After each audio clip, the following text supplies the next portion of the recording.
მუშაობა სტრასბურგში ევროსაბჭოს საპარლამენტო ასამბლეის პრეზიდენტის არჩევნები მიმდინარეობს. ჟან-კლოდ მინიონის შემცვლელად პოსტზე ორი კანდიდატურა სახელდება. ბრიტანელი რობერტ ვოლტერი და ლუქსემბურგის წარმომადგენელი ან ბრასორი. რუსული დელეგაცია მხარს ვოლტერს უჭერს, როტაციით კი პრეზიდენტობა ბრასორს ეკუთვნის. სტრასბურგში განხილვის ერთ-ერთი მთავარი თემა უკრაინის კრიზისიცაა. ქვეყანაში მიმდინარე მოვლენები თავისი ერთ-ერთი ბოლო ინტერვიუში ასამბლეის პრეზიდენტმა სამოქალაქო ომს შეადარა.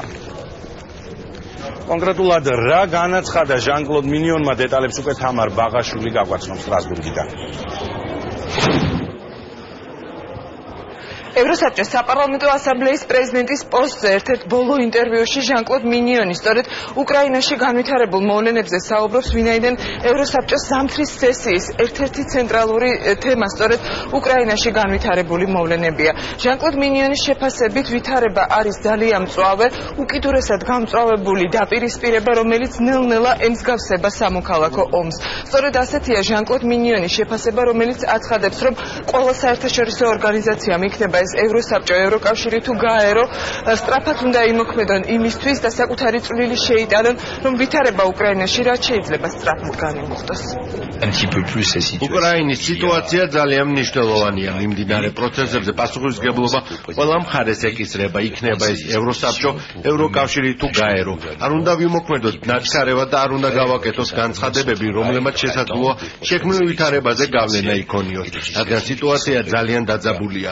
ქვეყანაში არის პრეზიდენტი, მთავრობა, რომელმაც უნდა მიიღოს გადაწყვეტილება და საინიშნოს მთავრობის ხელმძღვანელი, რომელიც ქვეყანას ახალ არჩევნებამდე უხელმძღვანელებს.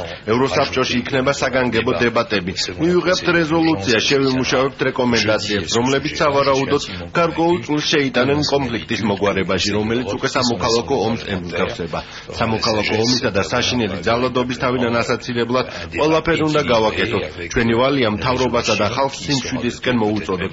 საჭიროა დიალოგი და პოლიტიკური გადაწყვეტილებების მიღება.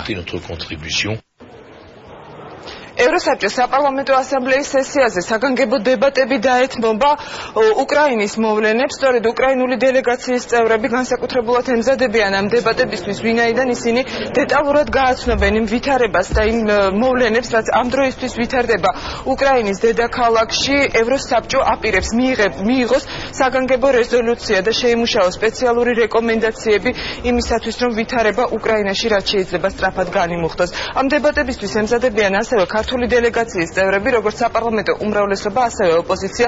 უმრავლესობაში ამბობენ, რომ მათი შეფასება იქნება იმ დადგენილების ადეკვატური, რომელიც საქართველოს პარლამენტმა უკრაინაში განვითარებულ მოვლენებთან დაკავშირებით რამდენიმე დღის წინ მიიღო. რაც შეეხება ოპოზიციას, ისინი აცხადებენ, რომ ისევე აქტიურად დაიცავენ უკრაინელი ხალხის ინტერესებს, როგორც ამას საქართველოს შემთხვევაში გააკეთებდნენ, ვინაიდან პროცესების განვითარებაზე უკრაინაში დიდწილად იქნება დამოკიდებული, თუ როგორ განვითარდება მოვლენები საქართველოში ასოცირების ხელშეკრულების საბოლოო ხელმოწერამდე.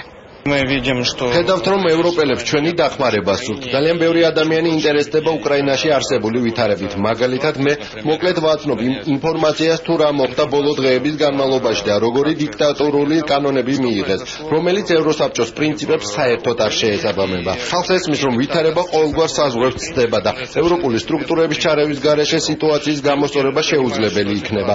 ვადამდელი არჩევნების დანიშვნა ერთადერთი გამოსავალია.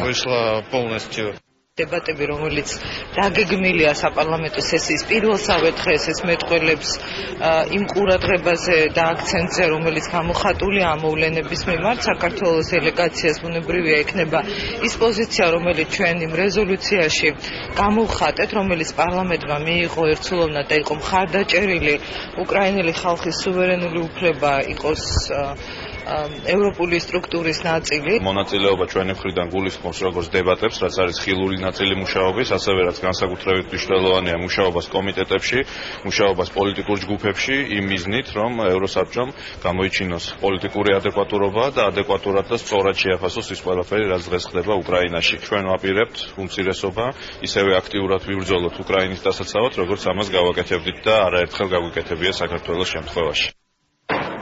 ამ წუთებში კი ევროსაბჭოს საპარლამენტო ასამბლეის სესიაზე მიმდინარეობს არჩევნები, პარლამენტარები ევროსაბჭოს საპარლამენტო ასამბლეის ახალ პრეზიდენტს ირჩევენ.